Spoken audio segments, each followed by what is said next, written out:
For decades, our country has been looted, pillaged, raped, and plundered by nations near and far, both friend and foe alike.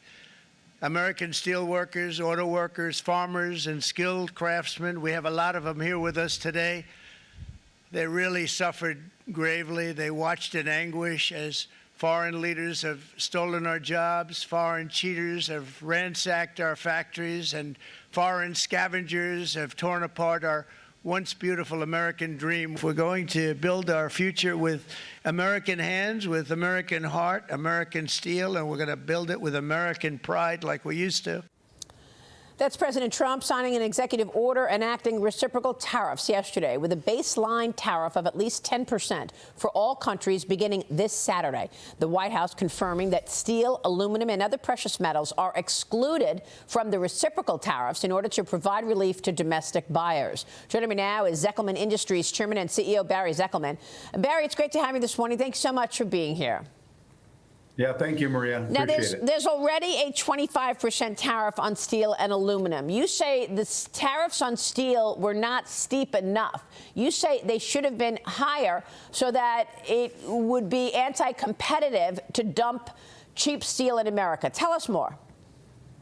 Yeah, I mean, I think everyone needs to remember, first off, it was a momentous day. We were there with 7 of our teammates. I mean, it's great for America, and kudos to President Trump and the administration for playing this long game. It will bring manufacturing back. It will bring great paying jobs back, and it will be prosperous for America. So it was a really wonderful day. And of course, it's hard to please everyone, and the devil's in the details. I think we need to remember that 232 duties on steel and aluminum have been in place since 2018. Some countries got exempt out of that during negotiations, and it has been reinstated. But the worst offenders have still been shipping under those 25% tariffs for many years because they're really a proxy to China, moving really cheap steel through in other products and then transshipping it into our country. So, you know, what's happened is the imports have remained at about 2 million tons a month. Under these tariffs now, we were hoping that the tariffs would be stacked on top of it. So the worst offenders, for instance, would really get penalized and curb those imports. The likes of Taiwan and Vietnam and Thailand and Korea, who are shipping in massive amounts of steel. I think you heard the president say that this will be great for the steel industry, which has been deemed a critical industry, as is oil and gas and energy. I think the general public doesn't understand that 40% of the oil and gas that we explore, drill, and transport for in the U.S. is done by way of foreign pipe and steel. 40%. 50% of the water that touches your lips, that goes to your children's mouths, that you bathe in, that we process our food in, that flows through restaurants and hospitals and data centers to cool it, 50% of that water flows through foreign pipe. So how are we protecting critical industries when we're subjecting them to massive amounts of imports in pipe and tube, especially energy? It's alarming. I mean, imagine if we got cut off from that. How would we explore for oil and gas? How would we transport that? How would we build LNG plants? So we have to knock that out and put that into domestic production. So what we're asking for is those tariffs be stackable. And the worst offenders would get hurt. I really applaud the administration for taking down the temperature with Canada and Mexico and not putting reciprocal duties on. It shows that Canada and Mexico are trying to be good partners and have done their job at the border and are curbing the fentanyl and are doing other things. And you know, again, the devil's in the details. So you wanted, I mean, look, I spoke with you right after the tariffs yesterday. You were upset. Yeah. You said, you know, foreigners who dump the steel in the U.S. should be paying more. And you just mentioned a handful of countries. You're saying that steel is coming from China, but it's getting diverted and coming through markets like Taiwan, Korea, et cetera. You just had a whole list of countries there. Is that what's going on? Yes.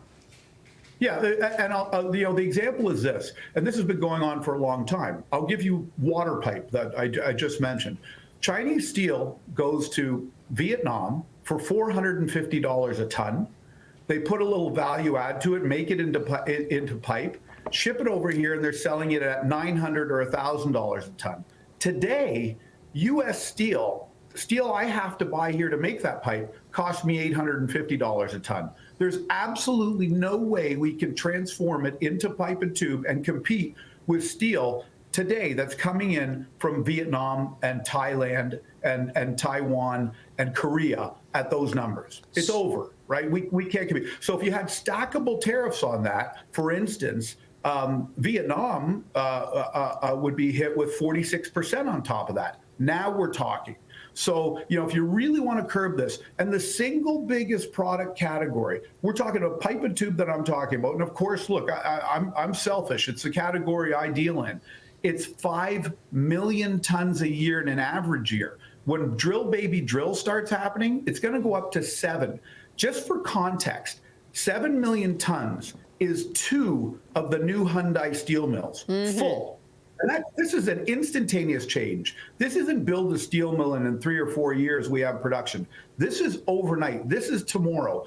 This would catapult all of the U.S. steel producers into 85 to 90% production rates. Yeah. It would be phenomenal, and we would be self-sufficient. So we have to push these out and get our energy with American steel. Are you going to be raising prices regardless at this point? We've raised prices, yes, because steel in the U.S. a couple months ago was $600 a ton. Now it's $850. $600 was too low. All right. So people are saying, well, it's inflationary for steel. Steel at $600 is not sustainable. The steel industry will not survive. At $850, it's good. It's just like oil. Oil at 30, while the consumer may like it, you're not going to have an energy industry. Oil at 100 or 120 isn't good either. But at 70, 80, 85, $90 a barrel, it's a number that is palatable for everyone. Okay. It's profitable for the industry, and it'll bring exploration and expansion. All right, really important points that you make, Barry. We so appreciate your time this morning. Thank you. Thank you, Maria. I appreciate it. All right, Barry Zekelman there.